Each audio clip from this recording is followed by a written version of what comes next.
Amen. Dushimira Imana uyu mugoroba mwiza. Imana ishimwe cyane. Kunge kandi gushimira ubuyobozi bw'itorero mwadutekereje. Na Emmaus Imana ibaha umugisha. Namwe mwese Imana ibaha umugisha. Dushimiye n'abaducumbikiye. Imana ibaha umugisha kandi Imana ibagirire neza. Baducumbikiye neza. Imana ibaha umugisha. Rero ndumva mu kandi kanya turataha. Rero reka tuganire iri jambo. Nasenze Imana ngo umfashe vuge nitonze. Rero Imana nimfasha ikiri bukore nico turi bukore. Amen. Twagiye tuganira ibintu byinshi, tubivuga mu twihuta cyane, tubivugira mu byishimo byinshi cyane, byinshi cyane ndetse byinshi. Amen. Ariko turavuga twitonze kandi tuganire.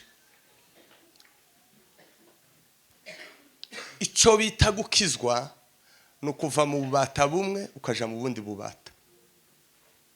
Amen. No kuva mu bubata bwa Satani ukaja mu bubata bw'Umwami Yesu. Na mama abiri atumvikana. Na mama abiri adahuza. Na mama abiri ahora hanganye.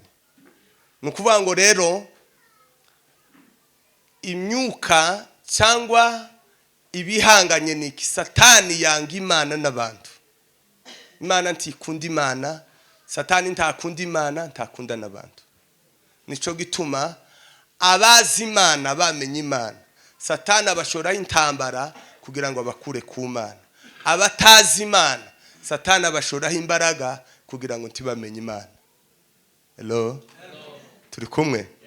Mwumva iki kintu cyane ndabiva nitonze. Satani yanga Imana n'abantu.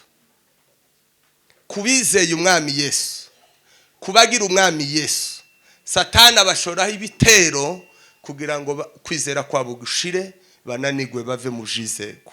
Kubatarizera Umwami Yesu, Satani abashoraho imbaraga kugira ngo batamenye Umwami Yesu. Rero umuntu wese ahava kaje agira intambara kandi Satani aramwanga. Iryo jambo nijye ugomba kumenya ko Satani akwanga. Wamukorera, wamutinya, utamukorera. Satani kandi ikimenyetso cy'urwango Satani yanga umuntu n'urwego agezemo rwo kumukoresha. Hello? Turi kumwe? Kugira ngo umenye neza urwango Satani akwanga bingana n'uburyo umukorera.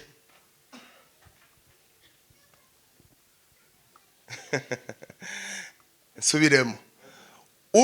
Urwango Satani akwanga bingana siko bimeze n'uburyo agukoresha. Ni ku rwango rwe rungana ku buzima bwawe kuko ntagukunda. Rero iyo umuntu rera abaye umukristo aba yinjiye mu buzima bwo guhangana n'ahavuye. Abatangiye ubuzima bwo guhangana mu isi y'umwuka. Nukuvuga ngo iyo umuntu akijijwe hakizwa umutima, hanyuma wa mutima umwuka w'Imana kawuzamo, hanyuma umuntu w'inyuma agahinduka. Ugahindura inzira, ugahindura tabia, ugahindura imivugire, ugahindura imitekerereze, ugahindura inzira. Kubera ko ikikurimo hari ahandi kikwerekeza. Amen. Biravangwa bari muri Kristo Yesu bose ngo abari byaremwe bishe. Ngo bizake biba bishize. Nubwo umuntu yoba ikuzimu ariko umunsi yizeye Umwami Yesu abahindutse cyaremwe gisha mu maso y'Imana. Ibzake biba bishize. Niko gukizwa. Rero iyo rero umuntu akijijwe aba yinjiye mu buzima bw'intambara. Nico gituma Paulo yandikiye Timoteyo yaravango nagwanya intambara nziza. Nukuvuga ngo kuba umukristo nukuba umurwanyi. Nukuja mu rugamba kandi ukagwana nizo utarebesha amaso y'umubiri. Turi kumwe? Kuko ndaza kubabwira aho twatatakariye twebwe bene wacu nico gituma twananiwe ivy'agakisa. Kandi twasohotse tuguma mu ikanisa kabakijijwe ariko tuba kure y'agakiza. Amen. Turi kumwe. Nukuvuga ngo rero iyo umuntu abaye umukristo, hari aho twavuze kuwa gatandatu muri seminari, umukristo wese aho ava akaje akunda amajaribu. Abanyamurenge nitwe twanga amajaribu, dukunda Imana, ariko ikintu cyitwa amajaribu ibigeragezo ni twebwe ba mbere banga amajaribu. Mwumvise? Kandi ubuzima bwo kubabazwa k'umukristo ni igice cy'ubuzima, n'ubuzima. Umuntu wese wanga kugeragezwa tiyoshobora inzira yo kuja mu ijuru. Nico tuma mubona ubwoko bwacu benshi banebwe kubera iki? Intambara no kuzitinya, bakananirwa, bagahitamo gukorera Satani kuruta kubabazwa. Hello, turi kumwe? Kubera ko mu gitabo cy'Abafilipi haravuga ngo ntabwo mwahamagariwe kwizera, ntabwo mwahawe kwizera umwami Yesu gusa, ngo ahubwo mwahamagariwe ngo no kubabazwa kubwe. Nukuvuga ngo umuntu wese ufite Yesu arangwa no kubabazwa kubwe no kwangwa n'isi. Rero umuntu ukeneye gukundwa n'isi tiyo kurikira Yesu. Umuntu udakeneye kubabazwa mu rugenzi rwo mu ijuru tiyo kurikira Yesu. Biravanga umuntu nashaka kunkurikira yiyange, yikorera umusaraba. Bivuga ngo ahure n'intambara agera hababwira ngo nazanye n'umusaraba ni mumbambe. Hello, turi kumwe? Ushaka kunkurikira yiyange, afata umusaraba wiwe awikorera ankurikire. Ndetse muzamunaririmba sinje yarahise kuwege na Yesu uongoza safari mazito yarahisisha. La sinje yarahise, la sinje yarahise kutembea na Yesu uongoza safari mazito. Sinjia rahisi kumfuata Yesu. Hari abagabo baguye muri iyi nzira, hari abagore baguye muri iyi nzira, hari abasore n'abakobwa bananiriwe muri iyi nzira,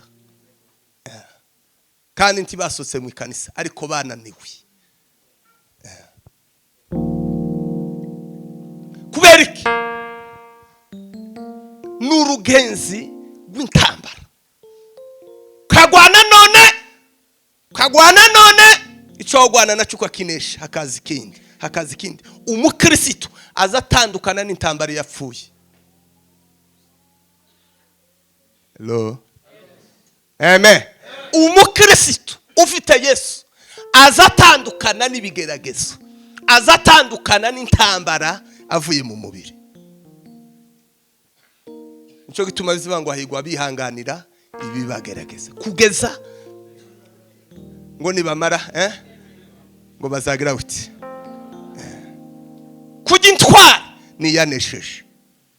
Intwari si yahunze urugamba.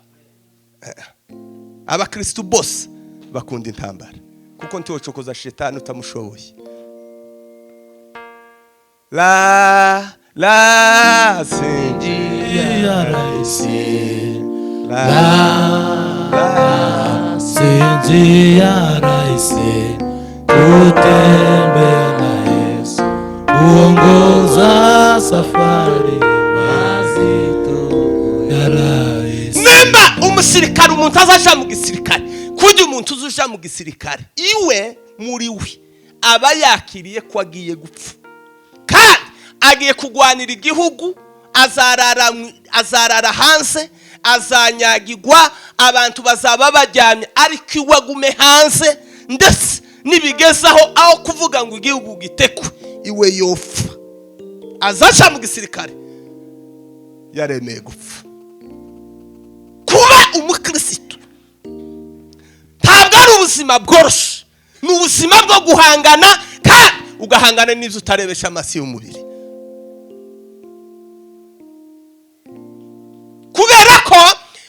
intambara zo mu mwuka ni intambara umuntu azarwana akarwana.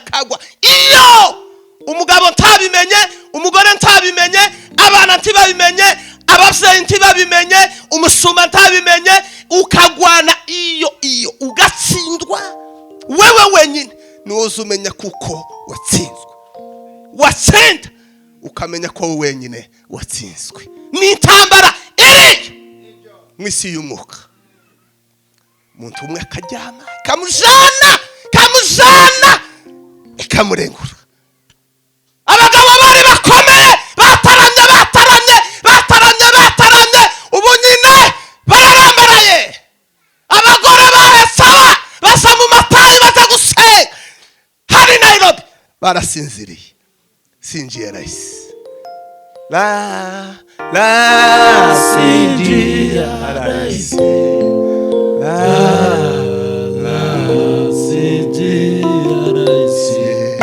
kutembea na Yesu kuongoza safari mazima. Ndababwira impamvu rero zo gusenga, kubera ko birazira bikaziririzwa.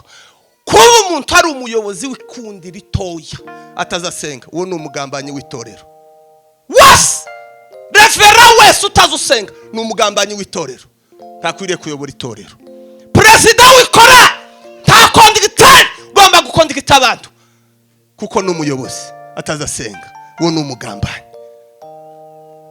Umugabo wese utazusenga ni umugambanyi w'urugo rwiwe.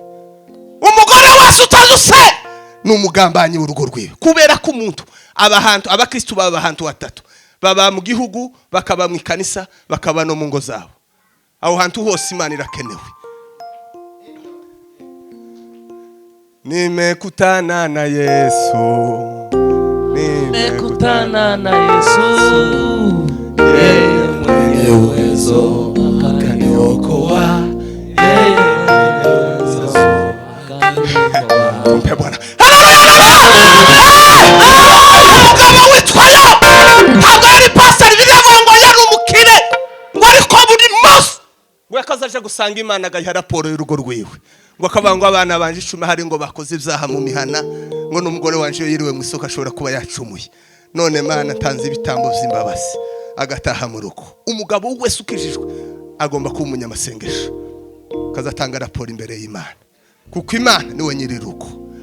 Nimekutana na Yesu, nimekutana na Yesu, yeye mwenye uwezo akaniokoa. Yari umukire kandi yarafite abantu. Yari umukire ngo ariko ngo yubahaga Imana, ngo buri munsi nimugoroba ngo akazaje gutamba ibitambo, kazaje guhura n'Imana, kaba ngo Mana we twiriwe amahoro, abana banje biriwe mu mihana sinzi yo biriwe, ahari bakoza amanyanga, n'umugore wanje sinzi yo yiriwe. No! Kanze igitambo cy'imbabazi ndakwiyegereje wese, nubwo ntazi yo biriwe ariko njewe niriwe hano, undebere mu rugo rwanje. Kuko abantu batatu bashobora kugambanira abandi kwisi. Perezida w'igihugu, kuri perezida w'igihugu yo kwamatanga igihugu akakimanura ikuzimu guke akagiha Satani. Perezida w'igihugu wa kabiri ni revera w'ikanisa yo kwamafata ikanisa akarijana akariha mu cyumba cya Shetani, kuko ngo ntanze ikanisa ryose ndarizanya hangaha. Undi wa kabiri wa gatatu ni umugabo cyangwa umugore yo kwamajana urugo rwe rwose karumanura kwa Shetani. Ariko turashambura uyu mugoroba kindumva kera ushamburizi yashe ni gutabantu bo babikanisa ariko bakabura Imana. Tubanze dushamburiye makeya, amapepo ni menshi kuzimu kandi ntazapfa.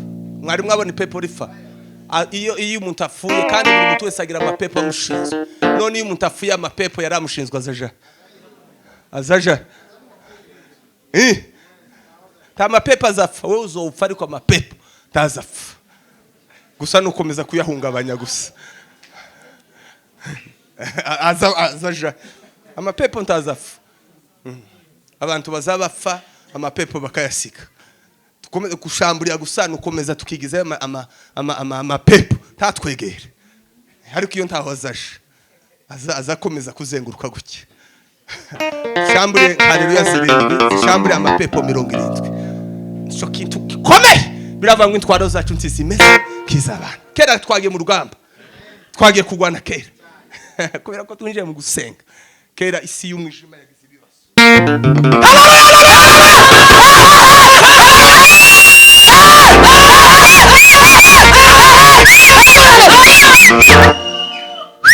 Nimekutana na Yesu, nimekutana na Yesu, yeye mwenye uwezo akaniokoa, yeye mwenye uwezo. Twaravuze ngo tibishoboka ko umukristo yonanirwa gusenga. Uko umuntu adashobora kumanyura, umuntu adashobora kunanirwa kurya, niko n'umukristo atashobora kunanirwa gusenga no gusoma ijambo.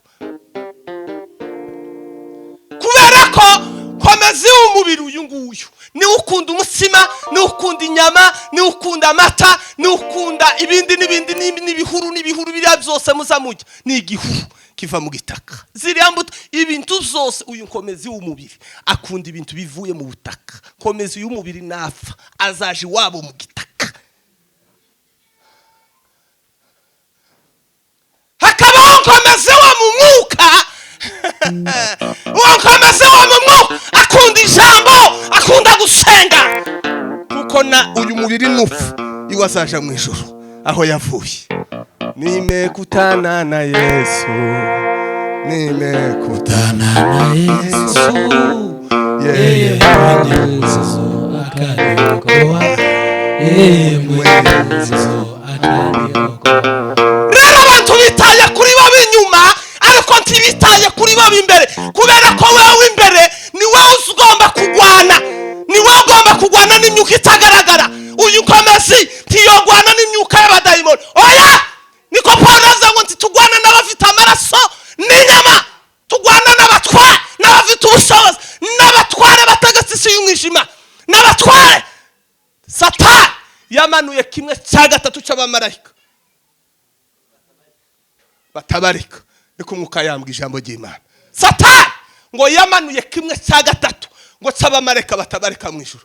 Nimba mu ijuru hari abamarayika batabarika, Satani yamanuye kimwe cya gatatu cy'abo bamarayika batabarika. Bivuga ngo nawe yamanuye amapepo, niyo yahindutse amapepo tabarika.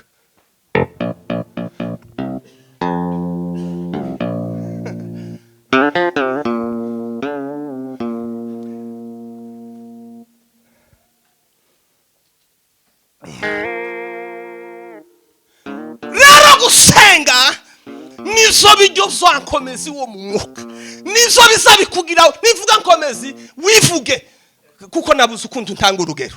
Sikwemeze nukuvuga ngo uko nkomeza tonanirwa kujya umutsima keretse narwaye.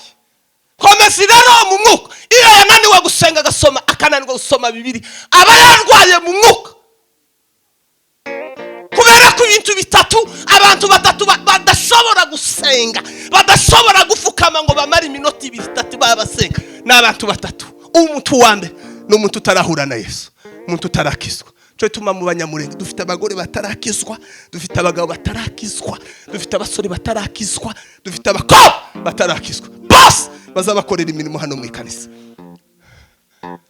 Dufite abapasteri batarakizwa, dufite abavugabutumwa, dufite n'abayumbe batarakizwa, dufite n'abakorari batarakizwa. Bose bazabakora imirimo hano mu ikanisa. Abo ngabo n'abagambanyi n'ama agent ya shetani. Dushambure twaraze ngo none turashambura ama agent. Abantu bose bafite branch ya shetani turashamburiye.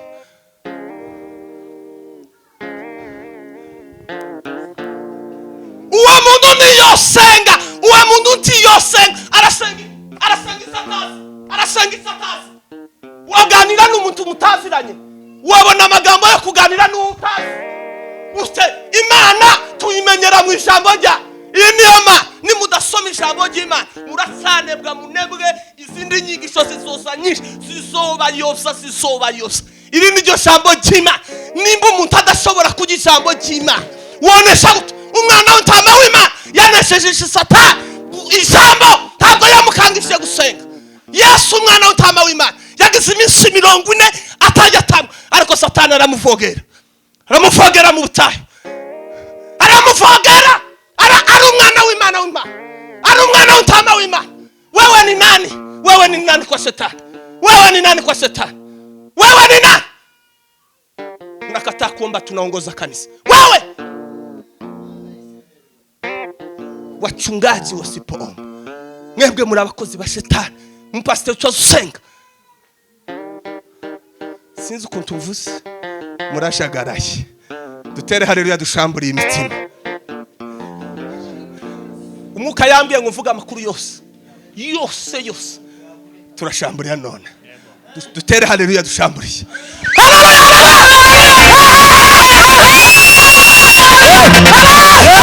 Birashoboka ko umwuka yambwiye ngo birashoboka ko umuntu yo kwihamagara, ariko nta muntu wahamagawe n'Imana wakwanga Imana. Nta muntu Imana yahamagaye. Erega Musa Imana yaramuhamagaye ngo Imana ikora ibitangaza, ariko Musa akaba ngo ndagukeneye wewe, kene kukubona. Ibitangaza biramaze, kene kumenya wampamagaye. Wahamagawe n'Imana wese azayegera yamuhamagaye. Ariko duhumuremye wa bose izubahereye. Mutamani wa gusenga aba yarihamagaye. Ni hariya Musa yavuze ngo Mana we wampamagaye. Keneye kumenya ko mbere y'uko ngenda ubanze umbwira uwo tugomba kujana nawe uzomfasha. Ka nutajana naje sinzova hano, sinzova mu gitara mpaka uvuye ngo nzaribana nawe. Zabana nawe ukiza zabana nawe.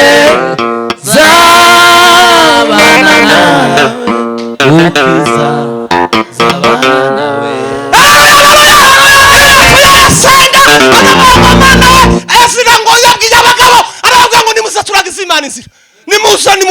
Nimuza abagabo bazabananirwa gusenga ngo babwire Imana ngo ibarangire inzira. Yasira umuntu wahamagawe n'Imana ngo hamagara abagabo aravuga ngo nimuze ngo tubwire Imana ngo iturangire. Imana itubwire inzira tuzonyuraho. Gusenga nukuja kubwira Imana ngo mimi huyu nereke inzira ngomba guca.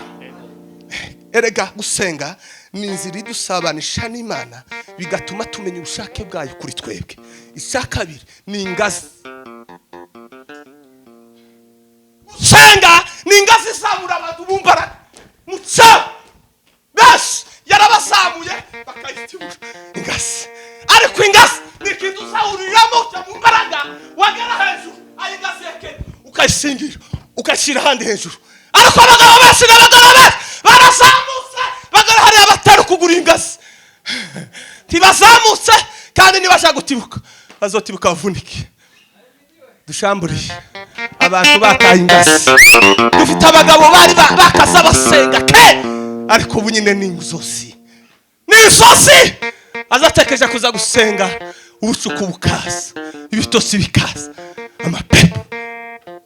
Gusenga ni ingazi. Umuntu wese n'umwana muto nguzi gusenga. Umuntu azasenga Imana ikamuzamura. Umuntu yasenga Imana ikamuzamura. Umuntu yasenga Imana ikamuzamura. Imana twaravuze ngo mwabaririmbyi the practice ifasha umuntu ubuhanga bwo kuririmba, ariko gusenga bizana amavuta. Kandi amavuta niyakenewe niyaza kiza abantu. Dukeneye abantu benshi, dukeneye abarinzi, dukeneye na pastor benshi, dukeneye abagabo buzuye umwuka w'Imana bari mu amavuta y'Imana. Nimekutana na Yesu,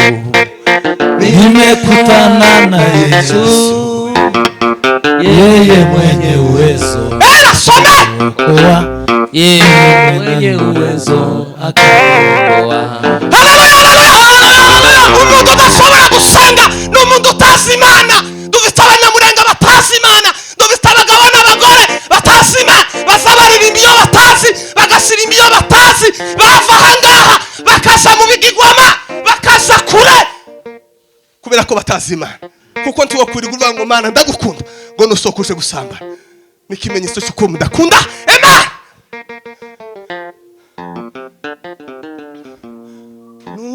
Numugisha ukomeye kumenya Yesu. urakomeye n'umugisha ukomeye umenya musomwe narinjamye narota nzamuka umusozi muremure nandirimba ibyo ndirimo ngo umugisha ndamugisha ngo kumenya Yesu mukarambira nkabeze ngo ntawundi murimo mwese imbere y'Imana takindi kintu cy'agaciro kumana usibye agakisa kumenya Yesu. Mwana ndio watu wamemchukia. Hata Waislamu wanampenda Mungu, hata hawajaokoka wanampenda Mungu, hata wale hawakuji kanisani wanamjua Mungu, hata malaya, hata wale wazinzi, hata wachawi wanamjua Mungu, hata wale hawajawahi kuja kanisani wao wanamtii Mungu na tena wanamuogopa. Lakini mwana Yesu, Biblia inasema naye mwana anaye uzima, asiye na mwana watu wamemchukia mwana. Kumwamubona abanyamurenge bakunda Imana ariko banga umwana, kuko umwana n'umuhuzo w'abantu n'Imana.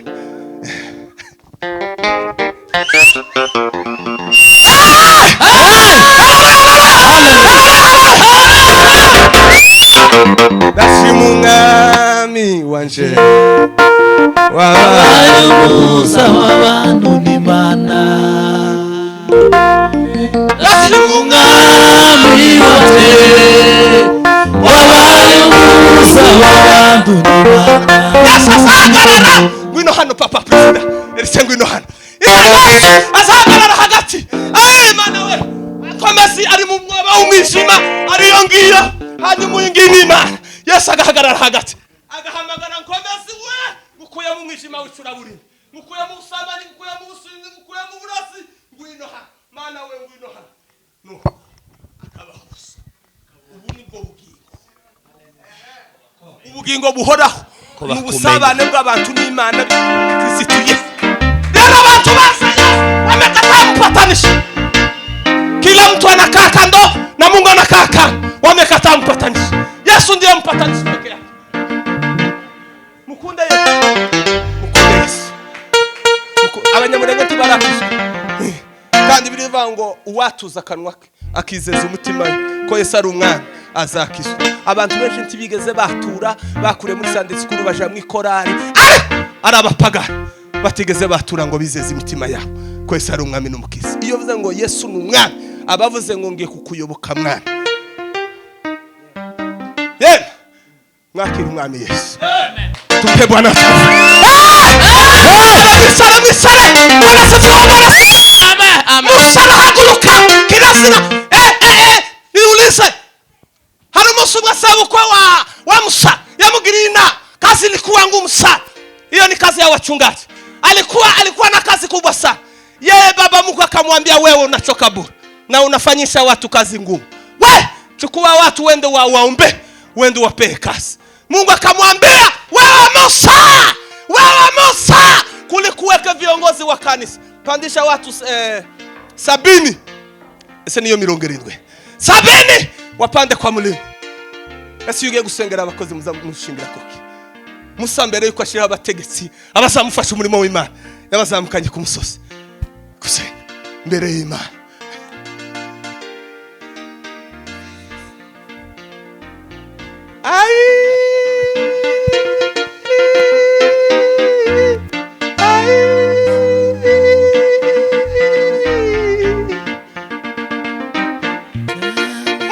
Musa Mungu akamwambia ushaka gushia wabantu imirimo bana.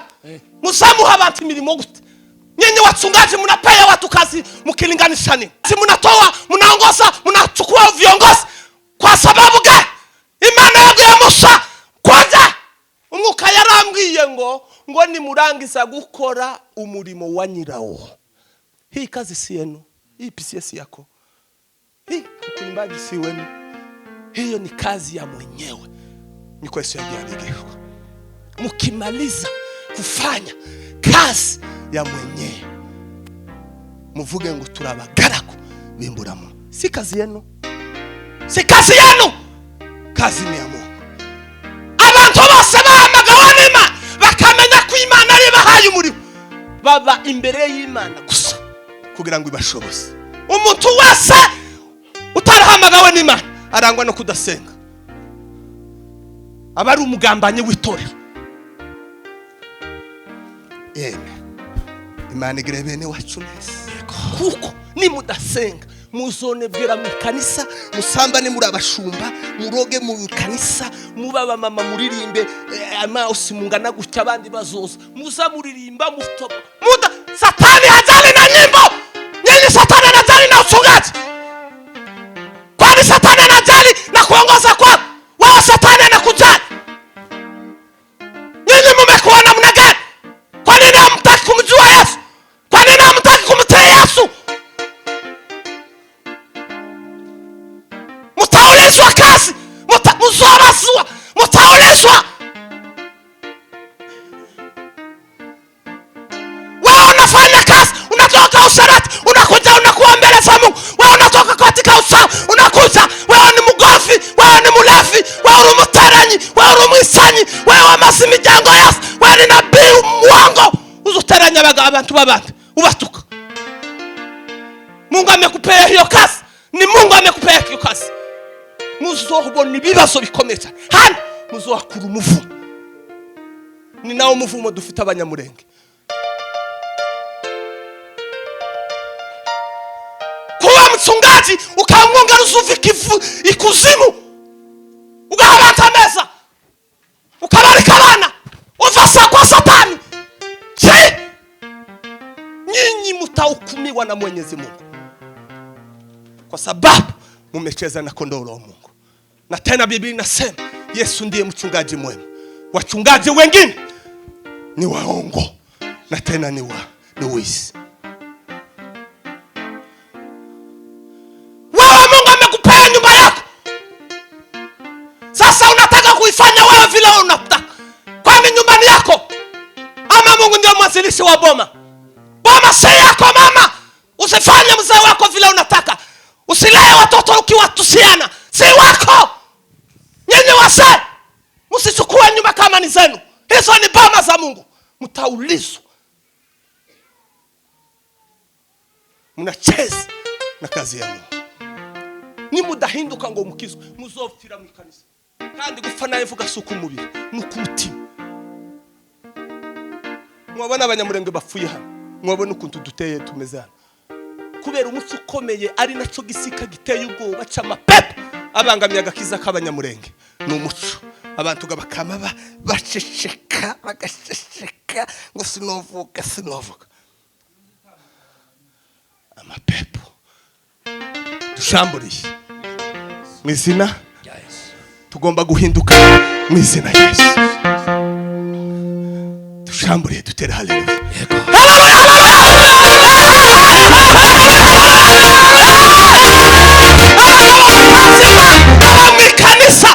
basabaje inkaza abafakazi tibahe nagacira imfuzi hiyo kazi abanyamurenge bazobizira cyane abagabo bose mwari inkaza abafakazi Imana izozibaziza n'abantu badaha agacira imfuzi muzobihanirwa biteye ubwoba kandi muzogende mwihane kandi nimba waranariye n'urukuta gumufakazi kindabwira abagabo n'abaramu babagabo babo bazama bishongereza ngo rajya murasiga bana nisawe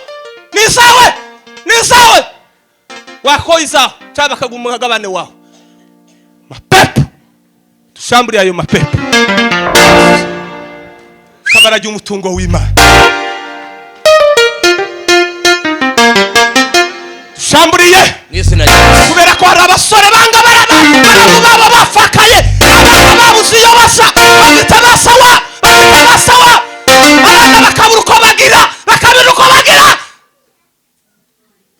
nyinyi muzohanwa kubera ko mutaza agaciro k'Imana mu kanisa na wachungaji hata wana sadaka ya mayatima kwa sababu sadaka ni ya mchungaji mkubwa pia na jane na wajane na matima pia na mtu mgeni mpunzi nabo bantu bakwire kugifaranga zikanisa none mwe muzamuzubakisha cyacu misisho kubaka inzu na amafaranga yabugenewe y'Imana y'umushumba siko imeze nawe agatanga icacu miciwe akaga imfuzi n'abafakazi n'impunzi zaje mu kanisa niyo yari amaturo ayo bakaza bazana bose Isiraheli mu kanisa akaza akora ivyo bintu bitatu gusa ariko ndashamburiye yeme dushamburiye none ngo bigende Dutere haleluya. Kandi n'amakarisa yacu yose timwe ngo nimwe naye mbiri n'amakarisa y'abanyamurenge bose tuza agaciro k'umupfakazi tukutuzi n'agaciro k'imfuzi. Nico bituma twakenye turabakene umugabo gatunga ikigihumba akananirwa kugura umuryango w'ikanisa. Nimekutana na Yesu, nimekutana na Yesu, wewe mwenye uwezo dutere haleluya zirindwi.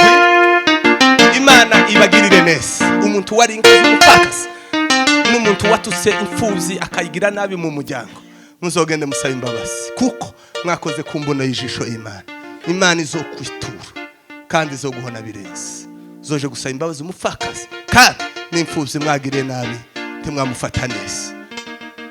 Dutere haleluya zirindwi.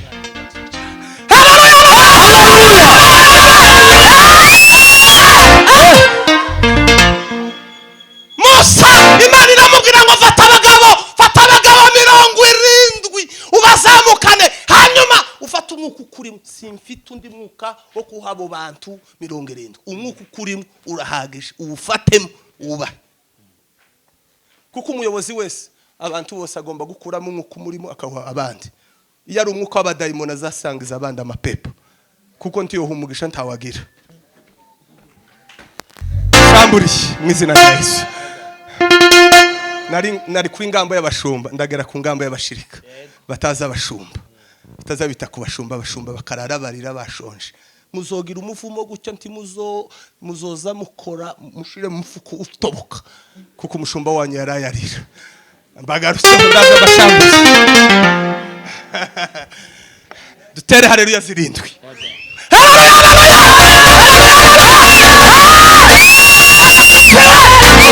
Samura Musa iramubwira ngo fata abagabo, fata president wa korari, fata president w'ububisi, fata umudiyakoni mukuru, fata wa Sunday school bas basane basane imbere yaje. Yego. Hanyuma ufata umwuka ukurimo uba ese woba huwe bacungaje mwoba huwe.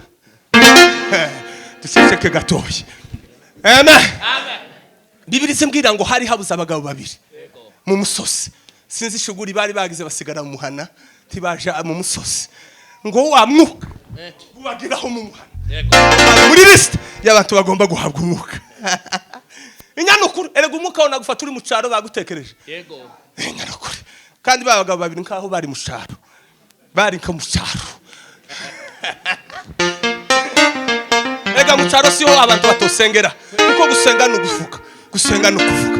Umwuka yarambwiye ngo atakindu nakimwe gusenga kobanga gusenga ndikobangamira kuzara gusenga ndikobangamira gucuruza gusenga ntaco cobangamira kuko gusenga no kuvuga no kuganira. Twananiwe gusenga kubera akazi wewe umunebwe amapepo kuko gusenga ndiko kubuza gukora. Imana izokwereka abakozi bazabasengera mu kazi kabo bagafata Bibiliya akazayisana muri office akazayumva indirimbo zima akaramya Imana kuko ikimenyetso cy'umuntu ukunda Imana ni ibintu bibiri no gusenga no gusoma ijambo. Nizo bintu muzorebe n'abategetsi na mwibaze president w'igihugu azaje kurahira agafata Bibiliya kurereke kandi adakishijwe. Bibiliya izivuga ngo kugira umurimo wose Imana yaguhaye. Samena amen. Kuko ntuzoba pastor hari abandi Imana yabahamagaye gucuruza, hari abandi Imana yahamagaye kuba abaganga, hari abandi Imana yahamagaye kuba abasoda, hari abandi Imana yahamagaye kuba Imana ibishaka no kugira ngo umuco ufite ugihamye mu Imana. None usome Bibiliya usanga abaganga kabaruka walikuwa wakitibu lakini walikuwa wanamjua Mungu. Usanga abategesi ba Danieli. Semena amen. Basenga Imana. Imana ikwereka abacuruzi baba muri Bibiliya kama baba Abrahamu wa Imana. Ngo yari umucuruzi w'umuhegwe niwe wa mbere akazucuruza ariko niwe sokuruza kwizera. Gucuruza ntibizotuma utizera umwami Yesu.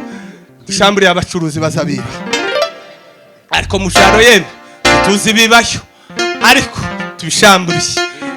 Shamburi y'abamama n'abagore n'abagabo bazabaja mu byaro Imana izibarindirayo ariko dufite impamvu zo gusenga yene zo kuturindira abantu bagiye mu byaro. Abantu bo mu byaro bafite impamvu zo gusenga zo kubarindira abasigaye kuko abasigaye bohura n'ibibazo.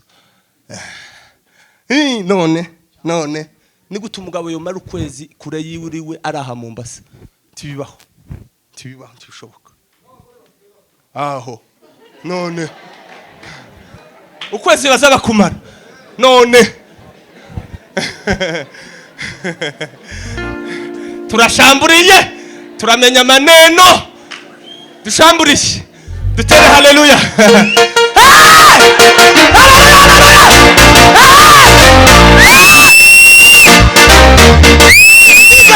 ubuhamya jewe akazi kambere nakoze muri Kenya izi myaka 11 hano akazi kambere jewe nkomezi nakoze no gucuranga naracuranze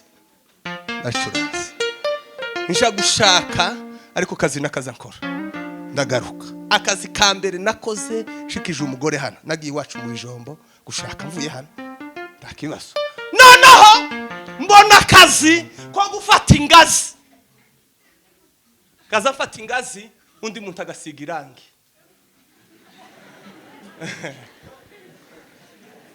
mwumva amakuru ariko Yesu ni mwiza yene ariko nari muyumbe nabaga mu gitaramo ariko mu gitondo kagenda gafata ingazi kuko ingazi tiyombuza gusenga semene ame kumurabona ingazi harayihuriye na Yesu none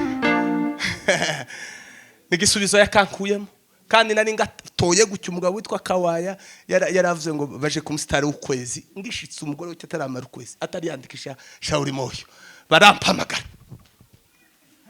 ti Pastor Kawaya ntabonetse none hari na kane itegura ejo na gatanu tuzoja mwivuga butumwa ndababesha je umaze gushitsa nzanye umugore w'abandi umukobwa w'abandi none imute namangenda ukwezi kose ndababesha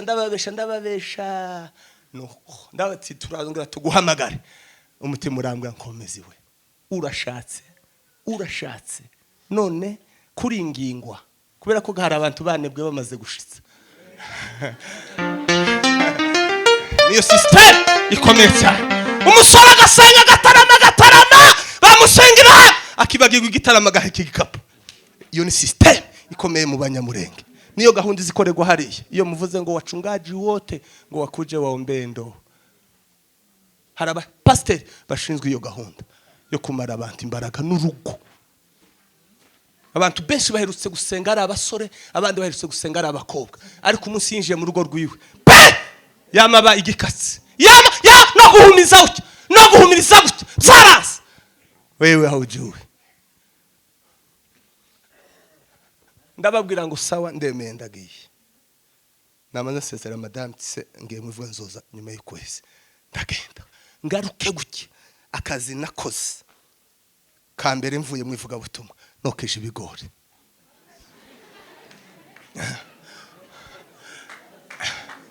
aho mureke mbabwire ubuhamya amen kuko nta murimo wo kubuza gusenga samene amen kosi kigori madama gateka gideri n'ibishimbo tugashiraho n'amakara nimugoroba kuko biza cyane ni kani mugoroba kaza nkubita 5 10 ariko nkomese ayi wewe umuyumbi Nairobi igitaramo nimugoroba kosi kigori ako kazi gashire nagiye Costa Simoki irakeyo university jewe nkomese nokeje Simoki n'amagi kayatanga muzi Simoki i sausage nta tuntu baza batekamwa amagi ku muhanda haba n'utundi tuntu gutya siko bimeze sosiso niyo bita Simoki no turana ratwokeje kaza ndi waba customer ariko ayi wewe Yesu ari mu buzima tumuhese cyubahiro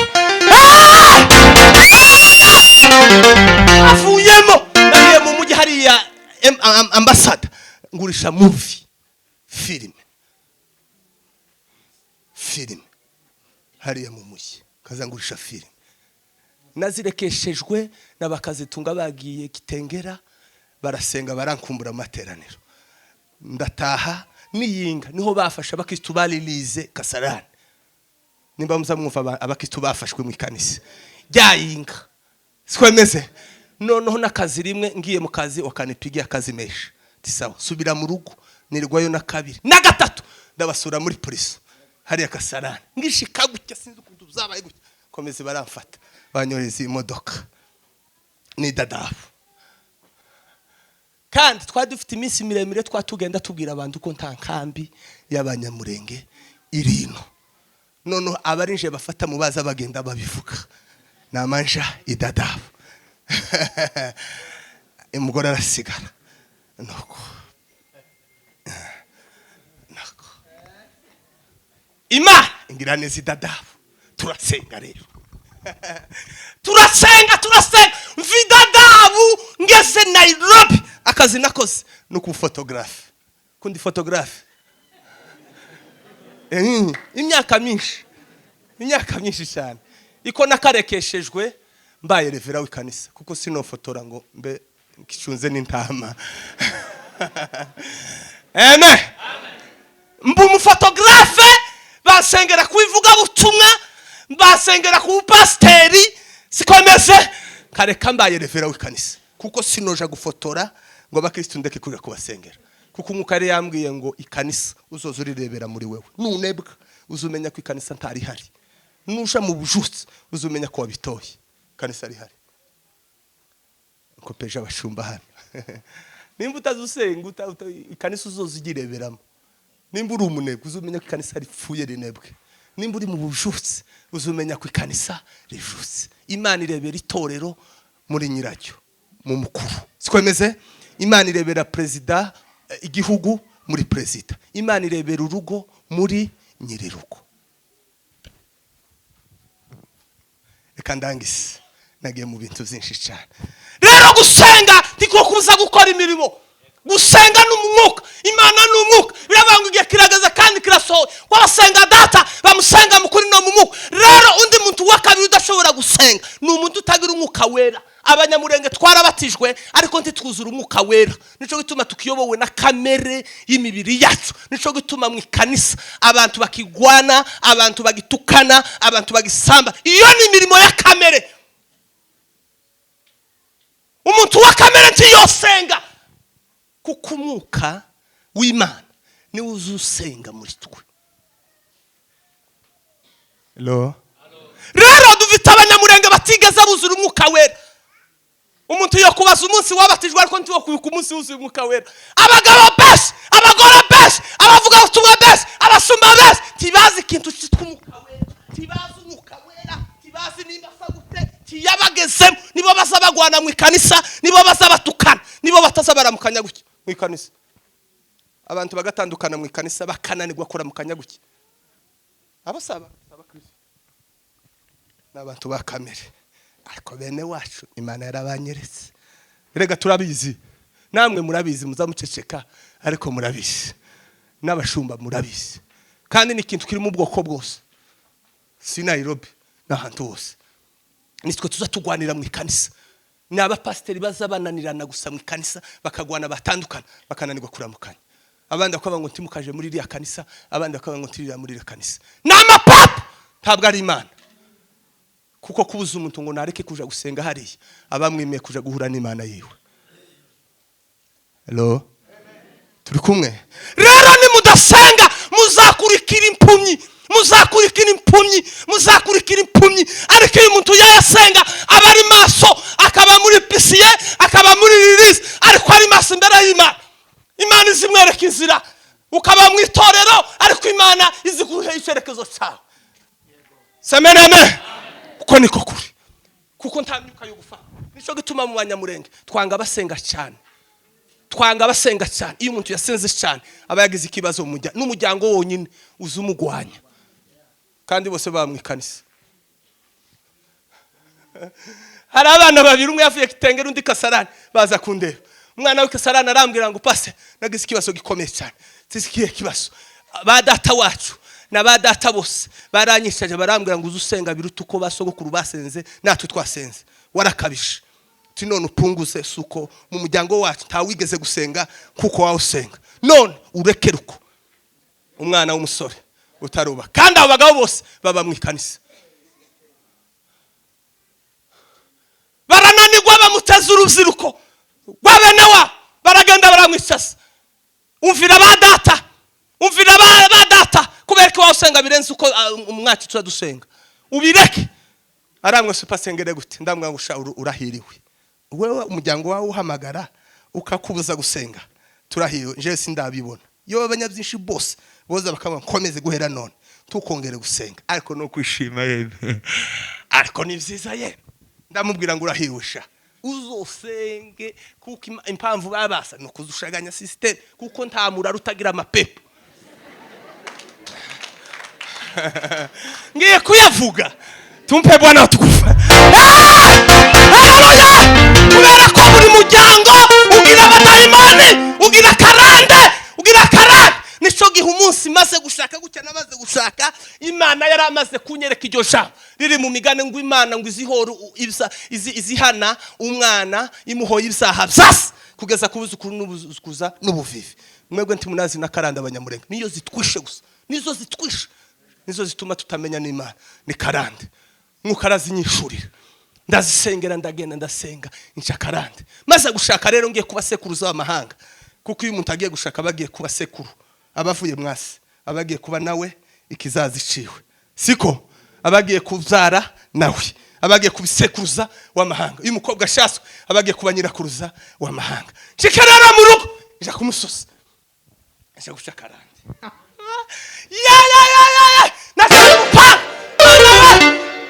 ndaje karanda yose y'abanyabyinshi tazi yo bakomotse nubundi simpasi semene amen iyo bakomotse sinzi ibyo bakoze sinzi ibyo bakaza baterekera sinzi ibyo bakaza bakora uhere kuri sobakuruza uhere kuri sobakuru na kaka na kakuruza na data na mama ibyaha bakoze ndabiciye umunyonyo ndawuciye sinkira umunyabyinshi sinkira umwana wa sokuru mbaye umwana w'Imana karande tikagere mu rugo rwanje nijewe nkomeza ugiye kuba sekuruza w'amahanga kandi nijewe nkomeza uzugukunda kandi wakwizeye none guhera none karande y'abanyabyinshi tikangereho guhera kugeza n'ubunye kutakarande y'abanyabyinshi yogera mu wanje naciye umunyonyi namfata umupango cyayi umubiri mbahe ibitoro mbahe ibiki ariko mu mwuka ndi umwana w'Imana tumpe Bwana tukufa abamuyomba n'Imana ndasana biwango abasana abandi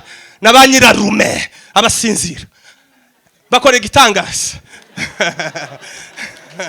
aho iriya basanzira tazi iyo bakomase bavuye basokuru n'abasokuruza mushishi na sokuru mushishi ivyaha yakoze nibindi na kaka Tereza nane nibini tibikagere mwankomese ngo amaraso yabamuyomba ngo angereho timubizi ko mu Banyamurenge hari abantu bazagira ingeso z'abanyirarume none no gufata umupanga ugatema umunyunyu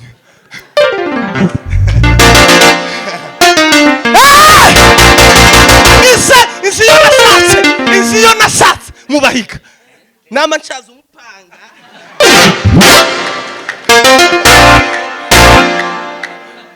umuntu ngiye kuzana tazi kandi kujya naratangaye Isake yari umunyamugisha umukobwa wese bari kumuzanira siko bimeze yari kuba umunyamugisha kuko nari maze kumenya ko ndi umunyamugisha umukobwa wese nzozana semena amen agomba kugendera ku mugisha waje hanyuma nsengeraga umugore n'umuhika unakoze igitangaza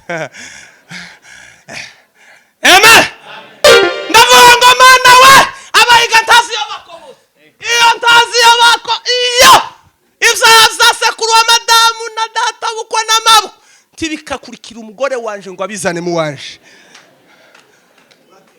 fata umunyonyo ndatema none ta bantu bazabavi wazana ibintu none erega mureke mbabwire muzi ko Adamu yanebwe umunsi Eva yageze mu rugo none Eva umunsi Adamu umunsi ashitse niwo munsi Satani yageze i Edeni niwo munsi gutya yageze kuri Adamu abagabo bose bananijwe n'abagore abagore bose bananijwe n'abagabo kubera ko batasenze nubu nudasengura cyane bwera mu nzu muzorwana mutandukane mu marana umwagambanira undi nico tubaze ngo numugore ugupfumbatiye ngo tukamubwire iki ibanga iyo umutora munyamuka ugomba kumenya uwo mubana n'umugore mu mubiri ariko mu mwuka ugutema ni yaduye semvuze gute sivyo se uyu ni papa mu mubiri ngomba kumwumvira kamwubaha ariko twagera mu isi yo mu mwuka ta papa n'ugutema kuko birashoboka ko umuntu yogambanirwa na se biri hariya muri Luka 10:20 muhasome 21 ku murongo wa 16 abantu bane bashobora kugambanira umuntu siko bimeze bigusaba gusenga cyane kuko ukwegereye niwo ukugambanira kandi niko abanyamurenge bameze ntavuze ugambanirwa n'uwakure kandi nta murara wova iwabandi ngo aze kukurega mu murara wanyu batahawe uburenganzira n'umurara wanyu babugufi tibishoboka ibo kabarama bajumva baba muri iyo system none agiye mu bigirwamana kandi muzamubaririmbira bakaba bashumba mukabaha meza mukamenya ko ngiye kunywa amaza kayamwa murabizi kubera umucoga n'ibindi siko bimeze tukama duceceka gusa ngo yayengwa Imana ngo nizi imitima yacu muzopfa none timwapfuye mwobona abanyamurenge bapfuye abanyamurenge basengaga bagiye mama mwakaza musenga bingana gute none musigamo abagabo bose babaye bataramye zagiye system tayibwo ndagenda nje kwa banyirarume umugore abagorora fata umupanga bamuyomba wena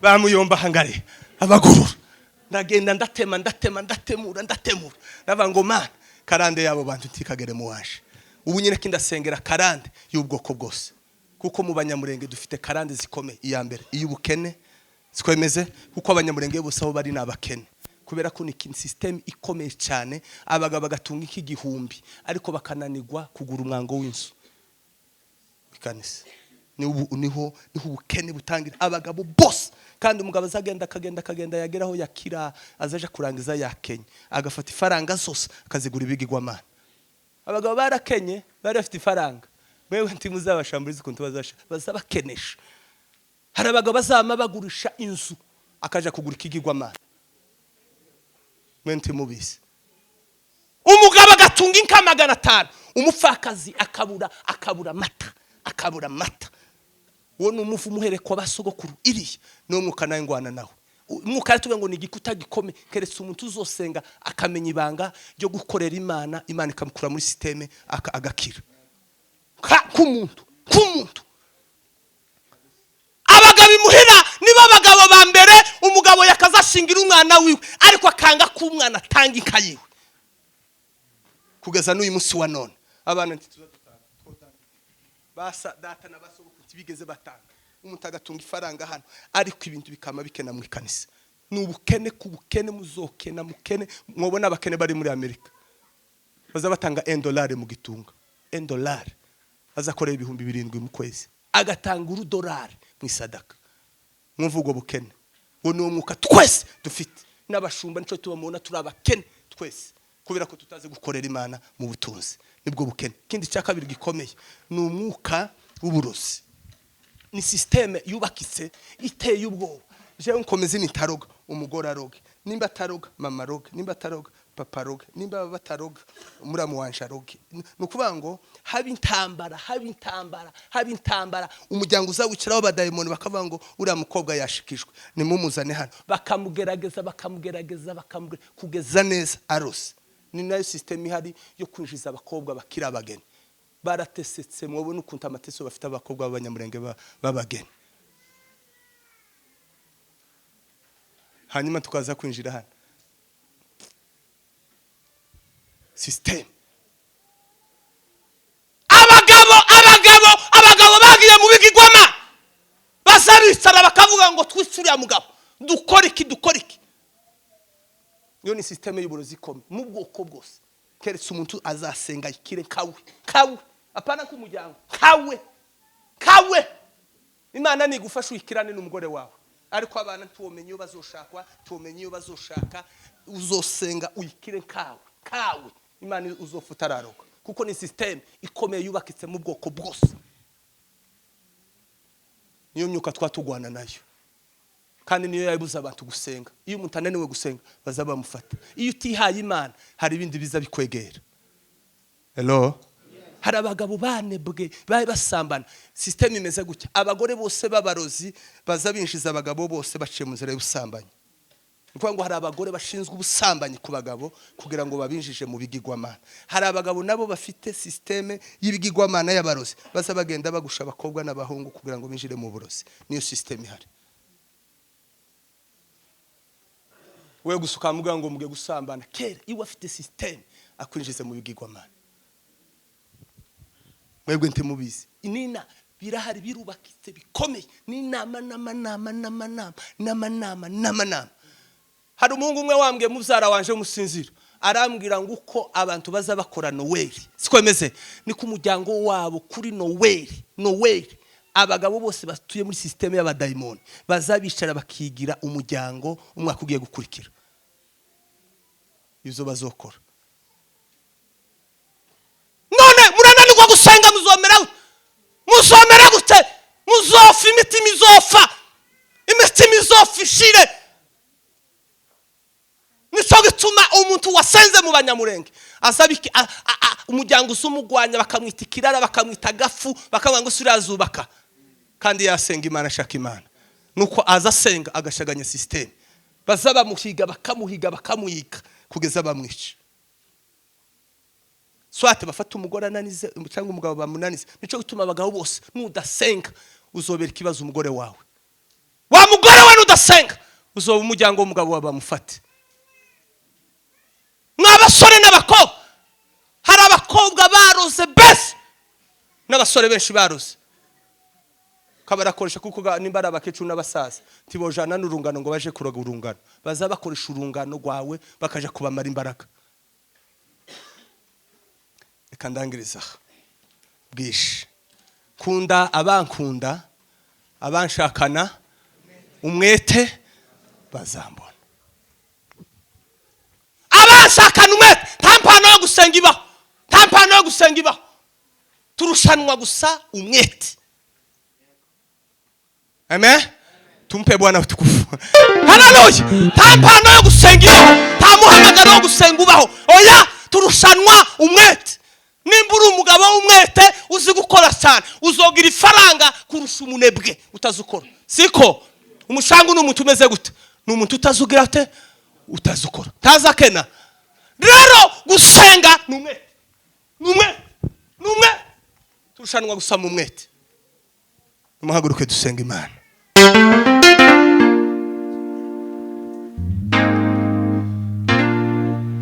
Nimekutana na Yesu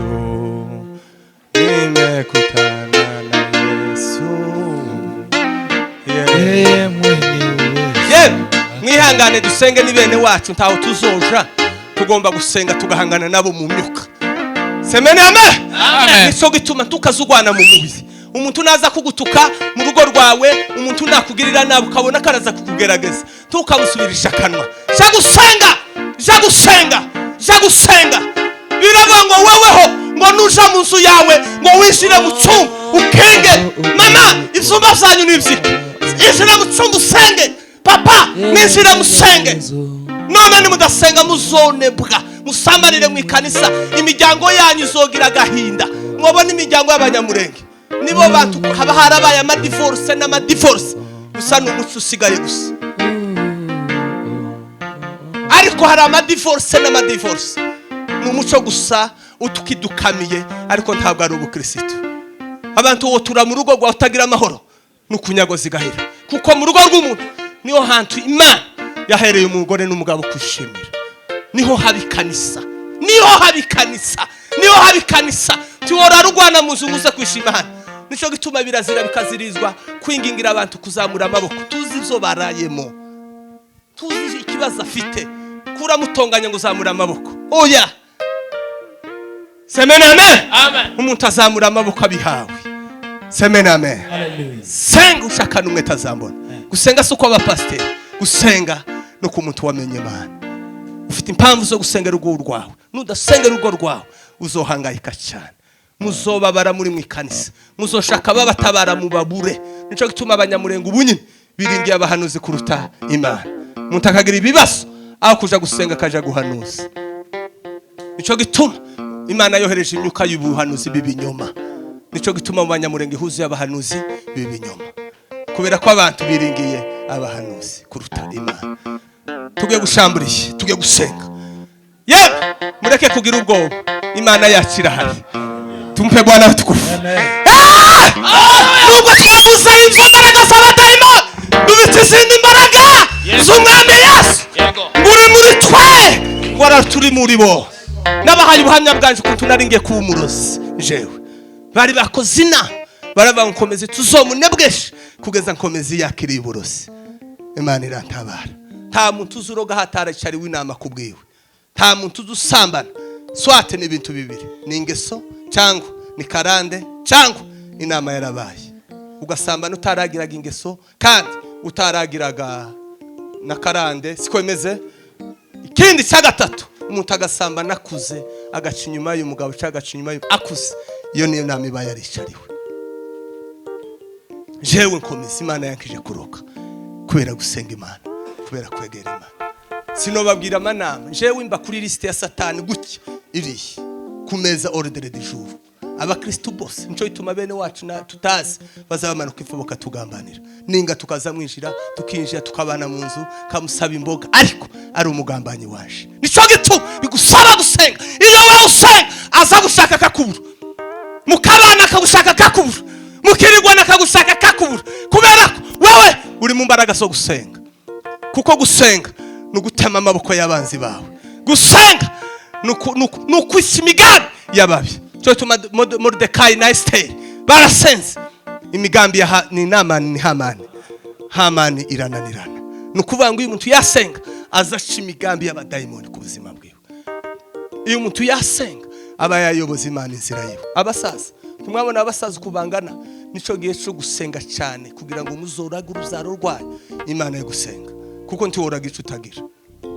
Hari umugabo umwe Imana yatubwiye iwe n'umugore bagiye bafata uruzaro rwose, baravuga ngo uruzaro rwose dufite ruzogukorera, turarutanze k'igitambo mu banyamurenge.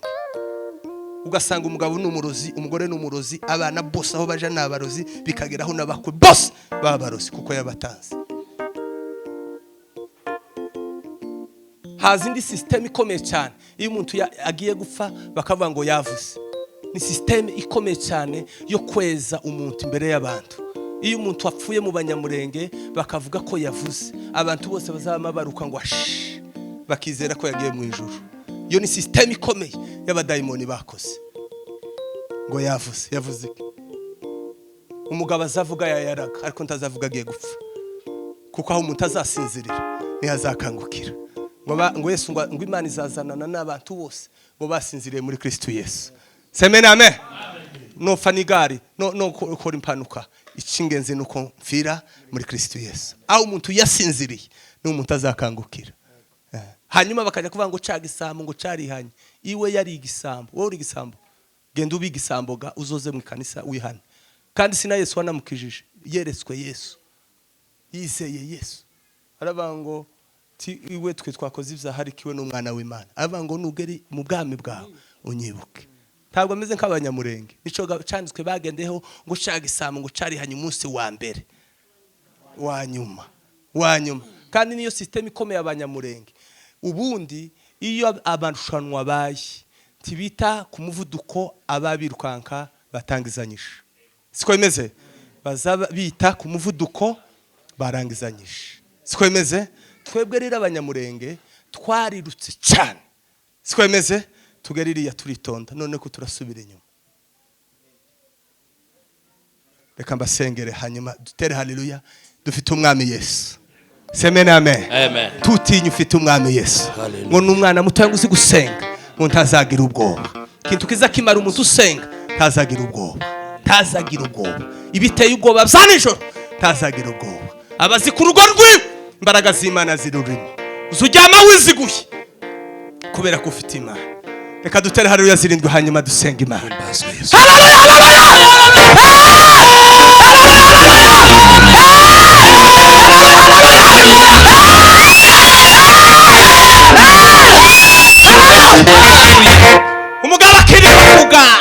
yirirwa avuga ariko kananirwa iminota 5 yo gusenga, iminota 5 ngo asengere umuryango wiwe, yirirwa avuga. Umumama akirirwa asakuza mu muhana ariko kananirwa kumfata iminota 5 ngo asengere ubwana bwiwe. Mana we kuresa ubwana, Mana kuresa abana wampaye, uzubarinda kumanywa na nijoro, tibakaba indaya, tibakaba basinzi, tibakaroge, tibakaba indaya, tibakabomboke, kuko umwuka wo kubomboka Imana yaratubwiye ejo bundi. Nikigwa Mana bafashe iriya muri sanse, iriya hari kibuga kiri hirya ya lisanse guki igishanga, bafata umwuka wo kubomboka bawujana bawuhambirana n'ikigwa Mana citwa bakaza baramike kigwa Mana abanyamurenge byangombe, bafata uwo mwuka bawuhambirana na ryangombe kugira ngo uwo mwuka uzogende umara imbaraga zose, imbaraga zikanisa zose. Nuba abantu babomboye batihanye ngo basenge, baracafite igipepo, baracafite karande iva kuri cyo kigwa Mana. Abandi bakabiri, abantu bagiye barasagwa, hari abantu bagiye abantu bafite indasago, umuryango bakagenda bakabarasaga, baba batanze igitambo bakamuta amaraso yiwe bakajana ikuzimu. Abantu bose bagize bate barasase bose, amaraso yanyari kuzimu. Kese mugomba gusenga makabaderivura. N'abantu bose babomboye mugomba gusenga Imana. Ubundi kubomboka si umwuka w'abakristo, n'ubundi bakagombye kubikora mu ikanisa. Umuntu wese uzozubombora si umwuka w'abakristo, si umwuka w'ikanisa, umwuka w'ikanisa. Kuko mubiciye kubombora hano ukabwira umuntu uzongera kubombora no kubomboka azoje kuba muri indi kanisa uzomubabarira, nuko uzocika. Ariko kubera ko namwe mwabomboye n'abadata babomboye, ni imyuka yose idukurikirana. Vuze ibintu bikomeye nono, kuko kukubomboka niki kintu kumuco sikwemeze. Abantu barawejeje yamariye ingarimwe akaza hano ngo mumbabarire n'ukuri ngo naciye inyuma y'ikanisa. Inyuma y'ikanisa waciye inyuma ya Yesu. Ikanisa ni amabati kandi naco naryo dini, bazavuga ngo yaciye inyuma ngo y'amategeko ikanisa. Tibazavuga ngo yakoze icyaha, bazavuga ngo yakoze icyaha ngo kuko ngo atubahirije amategeko ikanisa, aho kumubwira ngo yihane umwuka w'ubusambanyi. Kubera ko mutabizi tuzokomeza tubombore tubibona ari bisaza, ariko haba ari umwuka uteye ubwoba. Reka mbasengere hanyuma Imana ibaha umugisha, Imana ibagerere neza. Kwegera Imana niko kuza kuri wewe. Reka abandi ntawe ukwitayeho, ntawe ukwitaye. Genda usenge, sengera ubuzima bwawe bw'ejo. Mana data, Imana igire neza, Imana ihoraho, Imana ihoraho, izibingira bitangaje. Uyu mugoroba mwiza, Mana data, ugwaririra abantu abari mu ntambara zikomeye, abarara badasinzira, abarara barwana. Mana utabara mu miryango, utabara abagore bagiye kunanirwa, utabara abagabo bagiye kunanirwa, utabara abaririzi bagiye kugwa, utabara abasore n'abakobwa bagiye kunanirwa. Mana utabara abagabo, utabara abashumba, utabara abanyabasengesho, Mana bagiye kunanirwa. Mana imbaraga zawe tugwanirire. Abagabo bagwana intambara nziza, abagore bagwana intambara nziza, abasore bagwana intambara nziza, mu izina rya Yesu, mu izina rya Yesu, mu izina rya Yesu, mu izina rya Yesu, mu izina rya Yesu. Imbaraga zitangaje. Yeme munyemere dutabare abantu 5 bari kurara baruze none. Yeme twobatabara cyane, dutabara abo bantu ku buryo rino joro bwoga bakagera tubatabara. Ahari kurira kwaraye n'umuntu nyamara mu gitondo uzikavuga. Ahari bwababwize mu buzima bwawe n'amara ikowe kubabwize. Ahari kaza mwisi zera mu butano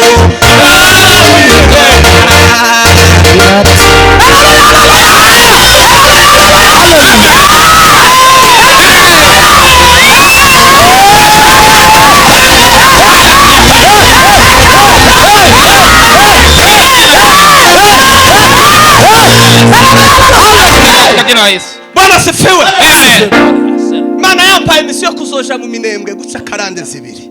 Iya mbere ni imbere, iri ya mbere. Ninde musaza mukuru hano uri hano? Na abasaza. Wasanze imbere ibaho kujya bakaza bashaka bakaja mu mbere. Muri bakuru mwasanze ivyo bihaba. Kubombora kushaka abantu bakajana umugore mu mbere yari imico y'abasogokuruza bagiraga imihango yo guterekera bakigisha uwo mugenuje bakamwigisha amapepo yo mwabo bamare gukizwa tibaciyo karande. Nimba mubona abanyamurenge bararose benshi baranenwa n'ingo zirashira no kubera iri ya mbere. Kandi umuntu wakaza banga kuba mu mbere bakaza bango ngo yananiranye na nyirabukwe. Kuko azava mu mbere fotokopi nyirabukwe.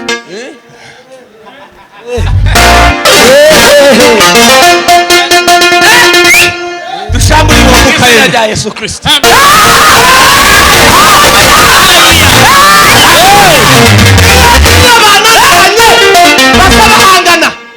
Basabahangana kandi tuzatuganirwaga n'abantu. Umwe yaratubwiye ngo barahanganye. Baravuga ngo nimba wanze kunyumvira tuzohangana. Arateka. Iri ya mbere ntabwo ari umuco w'abakristo, ni imico y'imigenzo y'abasogokuruza yo guterekera. Kandi ni nagasuzuguro kuzana umuntu ukamujana mu mbere. Kandi biravanga umuntu azasiga se na nyina aje kubana n'umugore w'ikaramata. Nukusha imbaraga z'ijambo. Iyo biba gutyo kandi si n'umuco, iyaza kuba umuco hano muba muja mu mbere. N'umwuka wiri ari gusama pepe. Ikindi cya kabiri no gutinyuka. Gutinyuka nti kubaho muri Bibiliya wari umuco wa gipagani. Umuntu agava mu rugo rwiwe akaja kumara umwaka iwabo, iyo agarutse azasa na nyina.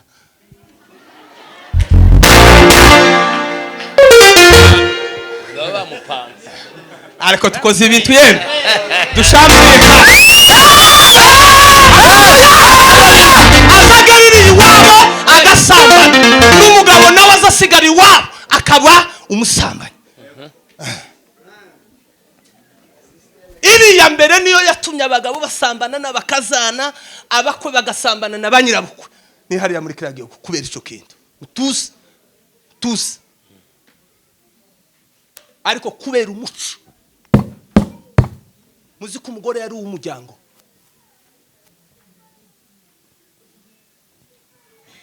kweli. Kera umugore yari uw'umuryango. Murabizi mugaceceka. Dushamburiye Mu izina rya Yesu. Mu izina rya Yesu. Bwana tukufu.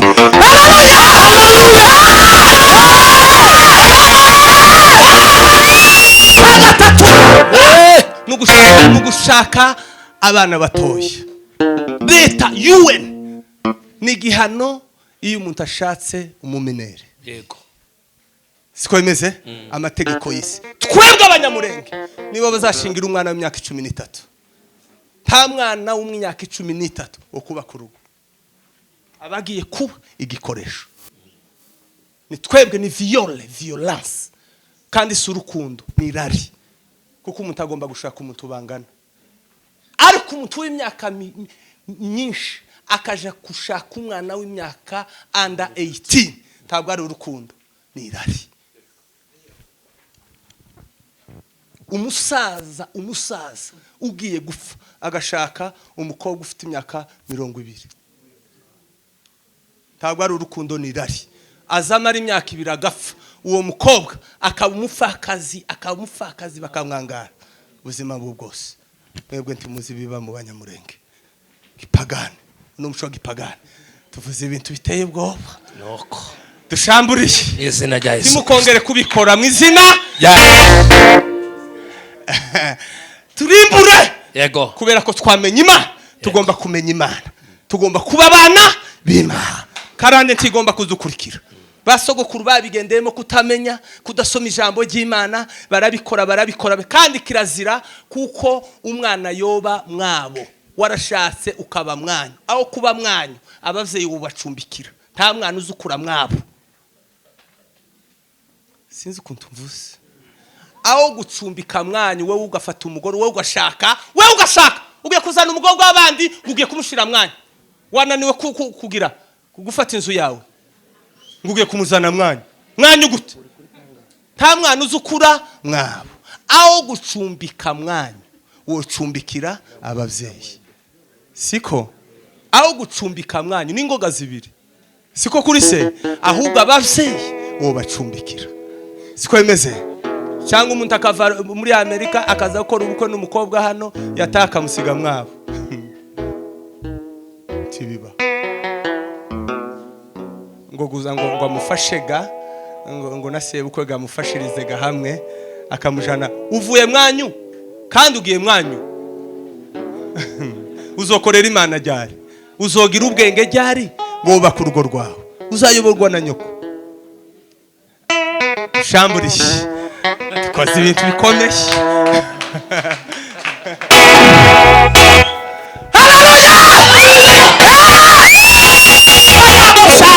uri umugore tugomba gusubira mwanya ahubwo uzofate bari umuna bawe ushake n'abapangaye n'imfuvyi ubuzuze mu rugo rwawe utekereza urugo rwawe ukorera Imana mu rugo rwawe ko niko kuri ku Imana ikuri uruzaro rwubaha Imana muri wewe reka dusenge hanyuma turangize dutere haleluya dushime Imana mugende munesi timukemera gutsindwa Yesu yaratsinze ababifite bose n'abatsinze haleluya haleluya tubikomeye amasimu y'izina rya Yesu